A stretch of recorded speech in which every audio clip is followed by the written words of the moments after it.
It's been a while since I've beaten the dead horse and harped on these decant reviewers. I mean, I think I've pretty much made my point clear. So, I do find it a little bit funny when they are still making videos, still doing live streams, continuing to cry about why little old me and people like me, and trust me, there are a lot of people who agree with me on this. A lot of larger, respected, well-respected fragrance reviewers who agree with me on this, who don't take them seriously and think they're a joke. It's just amazing how I've affected them and their content. I get a good laugh out of it.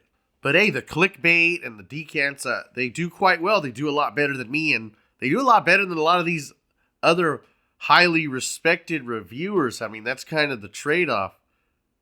Do you want 10,000 retards kind of watching you? 10,000 useless clicks that watch you pull out a decant. I think I'd rather have the 4 or 5 highly respected reviewers. And other people too, like perfumers, owners of perfume companies. Even quite a largely famous writer, believe it or not, is subscribed to me. I think I'd rather have that tiny audience than a larger audience of the stupid. And believe me, it's not a flex. It's actually very humbling to see, these guys that I watch and respect, and I see them, pop up on a video. And it's very humbling, to be honest with you.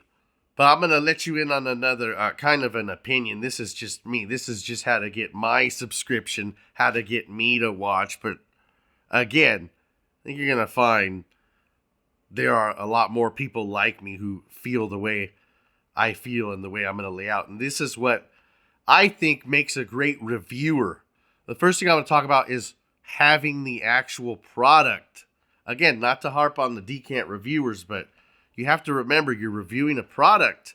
And your tiny little decant here, I can't go to Roja and buy this. I can't I can't go to Parfums de Marly and say, yeah, give me a 2 ml, because they'll laugh at me and won't sell it to me. So this, and as much as you can bring of this, is actually important. If you can bring a 100 ml, great. 50 ml, great. If you have the packaging, even better. Batch code, the more you can give me, the better.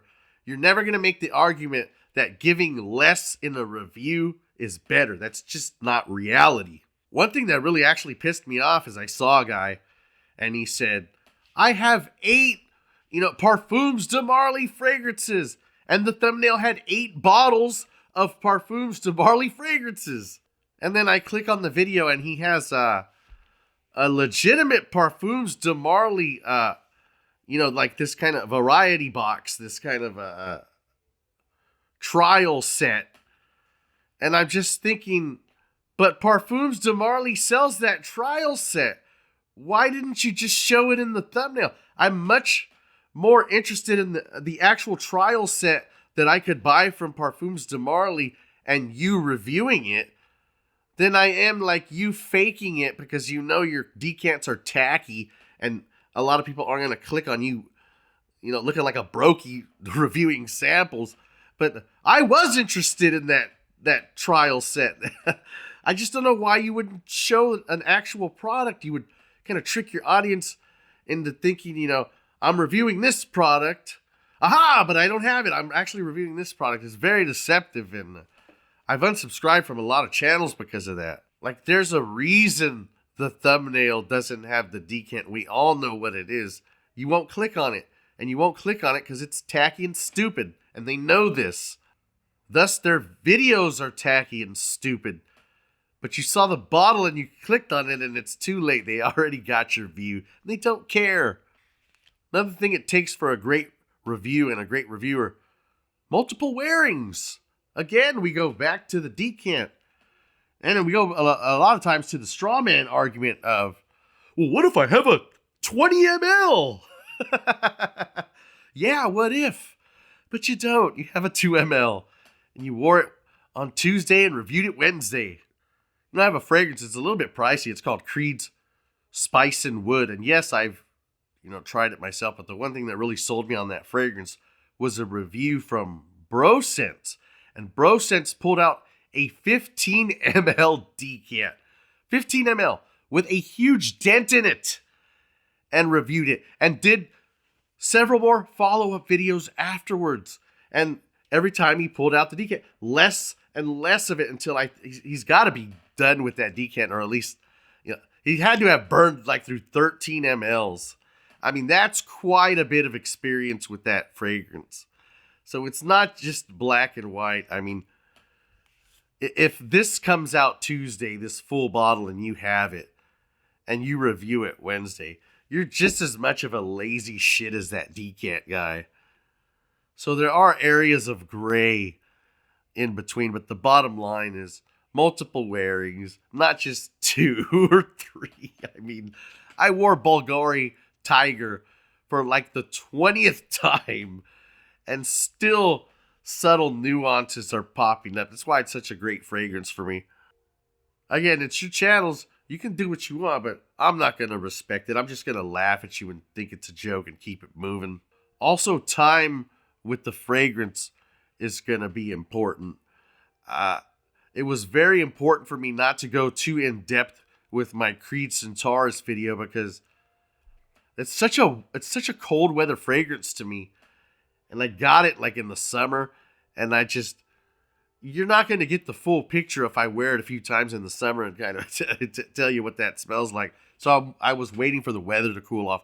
Also, my scent of the day is Latent today, and that's such a warm, cozy fragrance for me. I can't imagine buying that in the spring or in the summer and giving you guys a review on it when that would be missing so much of what it is and the positive that it does.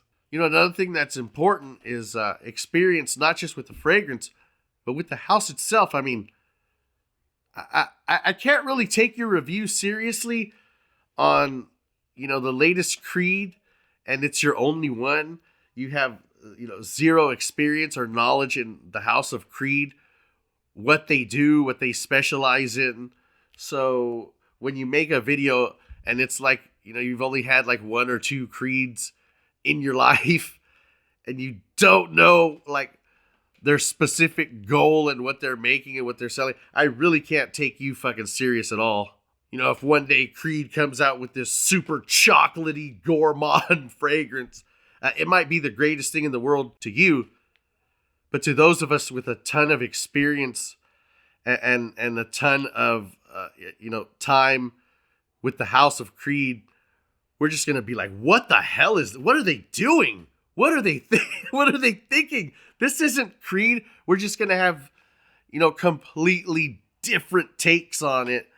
And I can't take your take seriously when, fuck all about Creed or any other house. I mean, another thing that's important to me when I look for a good reviewer is the actual investment they put into what they're talking about. And what I mean by that is, if they have this fragrance, this $400 fragrance, and they're telling me how amazing it is, it's a great fragrance, and they pull this out, if it's a great fragrance, why didn't you buy this?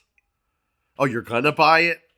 So you're telling me you have this and it's great, and you're gonna buy it.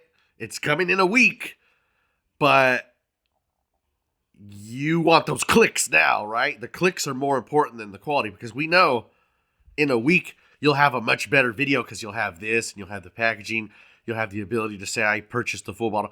You'll have everything. Nobody will have an excuse to diss or discredit your review at all in a week, but you don't care about that. You don't care about quality. You don't care about your audience. You care about, I want my video out now. I want those first clicks now, because clicks over quality, it's pathetic, and I can't take you seriously. I don't have fragrances that are amazing and they're in this size, because if they were amazing, I went out and bought them.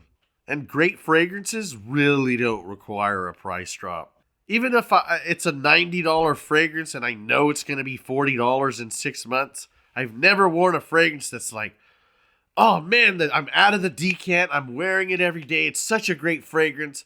Now I'm just going to sit here wishing I was wearing it for 3 months so I can save $40. That doesn't happen. It never happens. It only happens with the absolutely most dusted brokies in this community. And lastly, what makes a great reviewer to me is